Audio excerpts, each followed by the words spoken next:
பல வருஷமாக இந்த ஈர்ப்பு விதியை நம்பிட்டு நீங்கள் பண்ணிட்டு இருக்கிற எல்லா விஷயங்களும் பிரபஞ்சம் உங்களுக்கு எல்லாத்தையும் கொடுத்துடும். ஆள் மனசோட மொத்த கண்ட்ரோலும் உங்கள் கைக்கு வந்துட்டு தான் நீங்கள் ஃபீல் பண்ணுவீங்க. The Seventh Sense. பல வருஷமாக இந்த ஈர்ப்பு விதியை நம்பிட்டு நீங்கள் பண்ணிட்டு இருக்கிற எல்லா விஷயங்களும் மிகப்பெரிய ஒரு முட்டாள்தனம் அப்படின்னு சொன்னால் நீங்கள் நம்புவீங்களா? பிரபஞ்சம் உங்களுக்கு எல்லாத்தையும் கொடுத்துடும் அப்படின்னு சொல்லிட்டு நீங்கள் தினமும் அஃபர்மேஷன் எழுதிட்டு இருக்கீங்க, விசுவலைசேஷன் பண்ணிட்டு இருக்கீங்க. ஆனால் உங்களோட ஆழ்மனம் சைலண்ட்டாக உங்கள் பின்னாடி உட்காந்து உங்களை ஏமாளியாக மாற்றி வருஷ கணக்கில் நான் இதெல்லாமே பண்ணுறேன் ஆனால் எனக்கு எதுவுமே நடக்க மாட்டேங்குது அப்படின்னு சொல்லிட்டு இருந்தீங்கன்னா உங்களோட ஆள் மனசில் ஒளிஞ்சிக்கிட்டு உங்களை மேலே போக விடாமல் பிடிச்சி நீங்கள் இருக்கிற நிலையிலேயே வச்சுக்கிட்டு இருக்கிற அந்த ஆள் மனசுக்குள்ளே ஒளிஞ்சிட்டு இருக்கிற தடை என்னன்னு இந்த வீடியோவில் நம்ம பார்ப்போம். இந்த வீடியோ முடியும் போது உங்களோட ஆள் மனசோட மொத்த கண்ட்ரோலும் உங்கள் கைக்கு வந்துட்டு தான் நீங்கள் ஃபீல் பண்ணுவீங்க. உங்களுக்கே தெரியாமல் உங்களோட ஆள் மனசில் என்ன இருந்துற போகுது. இதை தெரிஞ்சுக்க ஒரு கதையை நம்ம பார்த்துட்டு வந்துடுவோம்.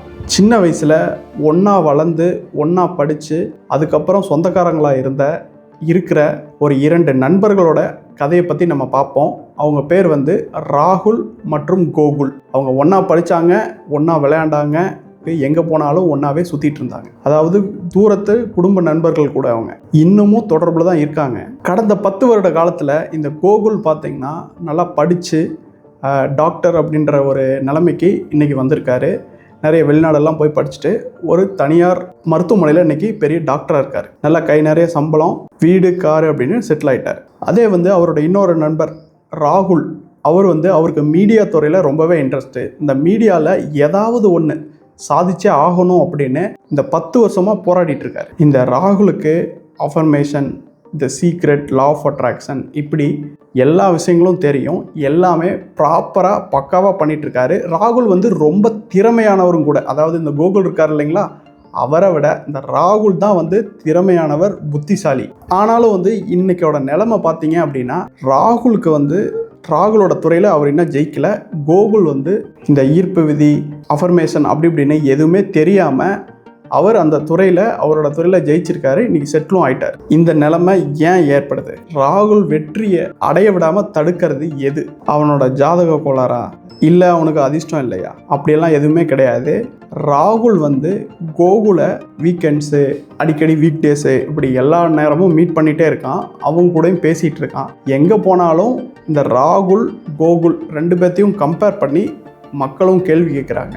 ஸோ அதனால் இந்த ராகுலோட மனசில் டீஃபால்ட்டாக அவனுக்கு தெரிஞ்சு கிடையாது, அவனோட விழிப்பு நிலை மனம், அதாவது கான்சியஸ் மைண்டில் இருந்து கிடையாது, அவருக்கே தெரியாமல் அவரோட ஆழ் மனதில் கோகுலோட கம்பேர் பண்ணிக்கிறார். கம்பேர் பண்ணி அவன் ஒரு உயர்ந்த இடத்துல இருக்கான், நான் இன்னும் வெற்றி பெறலை, தோல்வியாளனாக இருக்கிறேன் அப்படின்னு அந்த ஐடென்டிட்டி ராகுல் மனதில் தன்னையும் அறியாமல் ஒரு தடையாக நெகட்டிவாக செட் ஆகுது. அதாவது நான் இன்னும் வாழ்க்கையில் ஜெயிக்கலை, நான் ஒரு தோல்வியாளன் அப்படின்ற ஒரு அடையாளம் அவரோட ஆழ் மனதில் செட் ஆகுது. இந்த கம்பேரிசன், தன்னோட ஒன்றா வளர்ந்த நண்பனோட அவன் பண்ணுற கம்பேரிசன் தான் அவனை இலக்குகள் அடைய விடாமல் தடுத்துக்கிட்டு இருக்கு.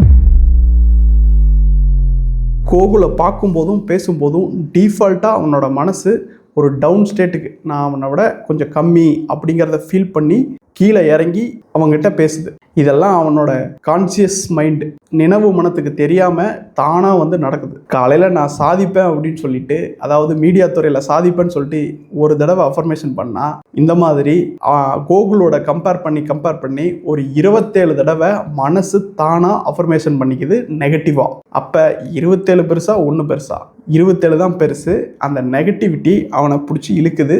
இது கோகுலுக்கு கான்சியஸாக தெரியாது. இது தொடர்ந்து போய்கிட்டே இருக்கிறப்ப என்ன நடக்குது அப்படின்னா, நம்மளோட நண்பன் பெரிய ஆள் ஆகிட்டான், நமக்கு எந்த விதமான ஆப்பர்ச்சுனிட்டி கிடைக்காதுன்ற அளவுக்கு அவனோட மனசு நம்பி அப்படியே ஒரு ஸ்டாண்டர்டாக அப்படியே உட்காந்துருக்குது. நம்ம RAS ஃபில்டர் பற்றி நம்ம பேசியிருப்போம். ஈர்ப்பு விதி அப்படின்றதே இந்த RAS ஃபில்டரோட செயல்பாடு தான். இவன் தோல்வியாளன் அப்படின்னு ஒரு ஐடென்டிட்டியோடு அவன் தன்னோட அன்றாட வாழ்க்கையை வாழும்போது அவனுக்குரிய ஆப்பர்ச்சுனிட்டிகள், அதாவது பாசிட்டிவான ஆட்களை, பாசிட்டிவான ஆப்பர்ச்சுனிட்டிகளை கண்ணுக்கு காட்டவே காட்டாது. எதை சூஸ் பண்ணால் அவன் தோல்வி அடைவானோ அதையே கண்ணுக்கு காட்டும், அதையே அவன் சூஸ் பண்ணுவான். இது அவன் மேலேயே செல்ஃப் டவுட்டை க்ரியேட் பண்ணும்.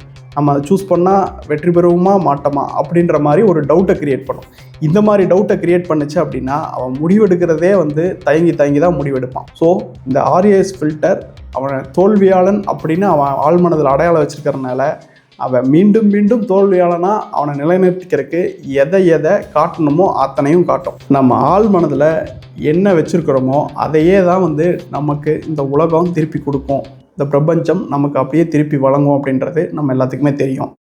இந்த உலக லெவலில் பொருட்களை மார்க்கெட்டிங் பண்ணுறவங்கலாம் இந்த ஆள் மனதனோட உணர்ச்சிகளை தான் தாக்குறாங்க.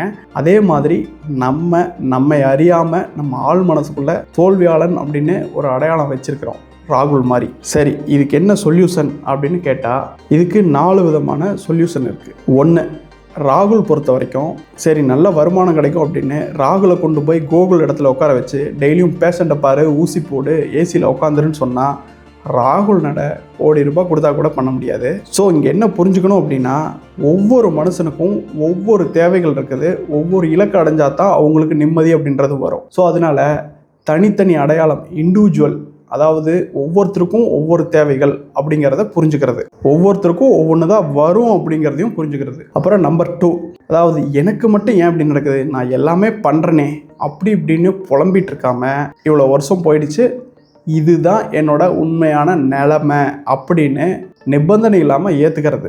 என்னோட நிலைமை, நான் இன்றைக்கி தோற்று போய் தான் இருக்கிறேன், நான் இந்த சுச்சுவேஷனில் தான் இருக்கிறேன் அப்படின்னு ஏற்றுக்கிறது. இந்த நிலைமையை தடாலடியாக ஏற்றுக்கிட்டால் தான் சரி, ஓகே நம்ம இந்த நிலைமையில் இருக்கிறோம், அடுத்து என்ன பண்ணலாம் அப்படின்னு உங்களோட மூளையோட சிந்திக்கும் பகுதி, அறிவு பகுதி அதை யோசிக்க ஆரம்பிக்கும், அதுக்குண்டான வழிகளை கண்டுபிடிக்க ஆரம்பிக்கும். இல்லை அப்படின்னா இந்த புலம்பல்லையே காலத்தை கழிச்சிடும், உங்களோட வருடங்கள் காலங்கள் அது பாட்டுக்கு போயிடும்.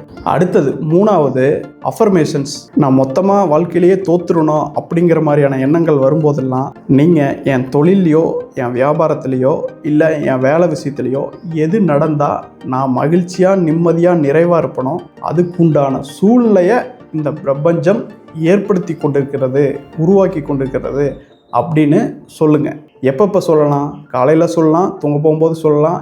எப்பப்பெல்லாம் இந்த நெகட்டிவாக போய் ஒரு டவுன் ஆகிறீங்களோ அந்த இடத்துல நீங்கள் சொல்லிக்கலாம். இதை சொன்னால் நீங்கள் டவுன் ஆகி நெகட்டிவாக நான் தோத்துட்டேன் அப்படின்ற ஒரு உணர்வோட கவலையில் ஒரு ஆங்ஸைட்டியில் உட்காந்துருக்கிறத அந்த சூழ்நிலையிலேருந்து உங்களை இந்த அஃபர்மேஷன் வெளியே கொண்டு வரும். ஃபஸ்ட்டு ஒவ்வொருத்தருக்கும் தனித்தனி இண்டிவிஜுவல் ஆசைகள் தேவைகள் இருக்கும் அப்படின்றத புரிஞ்சுக்கிறது மூலமாக அடுத்தவங்களோட கம்பேர் பண்ணுறதுலேருந்து விடுபடுறோம். 2வது இருக்கிறத நிலையை அப்படியே ஏற்றுக்கிறது மூலமாக சரி நடந்து போச்சு, அடுத்தது என்ன அப்படின்ற ஆக்கப்பூர்வமான பார்வைக்கு நம்ம மனசு திரும்புது. 3வது என்னதான் நம்ம இதெல்லாம் புரிஞ்சாலும் அதையும் மீறி ஒரு சில நேரங்களில் நம்ம இந்த தோல்வி பயத்தில் கவலையில் உட்காந்துருப்போம். அதுலேருந்து வெளியே வரக்கு இந்த அஃபர்மேஷன் உதவுது. பிரபஞ்சத்துக்கிட்டையும் சரண்டர் நிலைமையும் நமக்கு தருது. இதுக்கு அடுத்தது ஜஸ்ட் வெறுமனே கற்பனை பண்ணிக்கிட்டு கூட இருக்காம சின்ன இலக்குகள் வேணால் நம்ம ஜஸ்ட் நினச்சாவே கிடைக்கும். ஆனால் பெரிய இலக்குகள் அப்படிங்கிறது எல்லாமே நம்மளோட உழைப்பை கொடுக்கணும், நம்மளோட ஸ்கில்லை வளர்த்துக்கணும், திறமையை வளர்த்துக்கணும். நமக்கு ஒரு துறையில் சாதிக்கணும்னு ஆசை இருந்தது அப்படின்னா அதனோட ஸ்கில்லை டே பை டே ஒவ்வொரு நாளும் வளர்த்துக்கிட்டு போய்கிட்டே இருக்கணும். ஆழ்மனம் எதை நம்புன்னு கேட்டிங்க அப்படின்னா உங்களோட உழைப்பு அப்படின்றத 90% ஆழ்மனம் நம்பும். இந்த அஃபர்மேஷன், சரண்டர் இதெல்லாம் ஒரு 10% தான் ஆள் மனசில் தாக்கத்தை ஏற்படுத்தும். 90% நீங்கள் ஒரு துறையில் உழைச்சிங்க அப்படின்னா, உங்கள் ஸ்கில்லை வெளிப்படுத்துறீங்க அப்படின்னா, ஓ இவன் ஜெயிச்சிருவானோட தெரியுது, இவன் திறமை நாளுக்கு நாள் முன்னேறுது அப்படின்னு ஆழ்மனம் தன்னைத்தானே நான் ஒரு வெற்றியாளன், தோல்வியாளன் அப்படின்ற ஒரு அடையாளத்தில் தூக்கி நான் வெற்றி பெற்றுவேன், நான் ஒரு வெற்றியாளன் அப்படின்ற ஒரு அடையாளத்துக்குள்ளே ஆழ்மனம் தன்னைத்தானே போகும். எப்போ நீங்கள் உங்களோட ஸ்கில்லை இம்ப்ரூவ் பண்ணிக்கிட்டே இருக்கும்போது, வேலையில் தொடர் உழைப்பு செய்யும்போது. ராகுல் இந்த 4 படிகளையும் ஒவ்வொன்றா செய்ய ஆரம்பித்தான். அது செஞ்சு முடிச்சதுக்கப்புறம் அவன் என்ன ஆனா அப்படின்னா இன்றைக்கி சோசியல் மீடியாவில் பல லட்சங்களை அவன் சம்பாதிக்கிறதுக்கு உண்டான வாய்ப்புகளும் கிடச்சிது. அதை பயன்படுத்தி இன்றைக்கி சம்பாதிச்சுட்டும் இருக்கான். இது நம்ம இந்த கதையில் நண்பர்களை வச்சு அப்படியே பார்த்துட்டோம். ஆனால் என்ன நடக்குது அப்படின்னா நம்ம வாழ்க்கையில் நம்ம குடும்ப நபர்களாக இருக்கலாம், இல்லை நம்ம வேலை செய்கிற இடத்துலையா இருக்கலாம், நம்ம ஊர்க்காரங்களாக இருக்கலாம், நம்ம கிளாஸ்மேட்ஸாக இருக்கலாம், ஆஃபீஸில் வேலை செய்கிறவங்களாக இருக்கலாம், இவங்களோட டீஃபால்ட்டாக நம்மளை நம்மளோட ஆழ்மனம் கம்பேர் பண்ணி ஒரு ஸ்டேட்டஸில் வச்சுக்கும், ஒரு முடிவு பண்ணி வச்சுக்கோ, நம்ம இவ்வளோதான் அப்படின்னு ஒரு ஆணித்தரமாக முடிவு பண்ணி வச்சுக்கோ. அப்படி வைக்கிறது தான் உங்கள் ஆழ்மனதில் மிகப்பெரிய ஒரு தடையாக இருக்கும். அது உங்களை அடுத்த ஸ்டேஜுக்கு போக விடாமல் பிடிச்சி இழுத்துக்கிட்டே இருக்கும். உங்களோட RAS ஃபில்டர் அது என்ன முடிவு பண்ணி வச்சுருக்கோ அதுக்குண்டான தகவல்கள், அதுக்குண்டான வாய்ப்புகளை மட்டுமே காமிக்கும். இந்த 4 சொல்யூஷனை நீங்கள் செயல்படுத்துனீங்க அப்படின்னா சரியான நபர்களும் சரியான வாய்ப்புகளும் காந்தத்தை நோக்கி இரும்பு துகள்கள் வர்றது போல உங்களை நோக்கி வருவாங்க. ஆள் மனசில் இருக்கிற தடையை உடைக்காமல் போனீங்கன்னா பல வருஷமாக நீங்கள் பண்ணிகிட்டு இருக்கிற பயிற்சிகள் எல்லாமே முட்டாள்தனம் அப்படின்னு தான் தோணும்.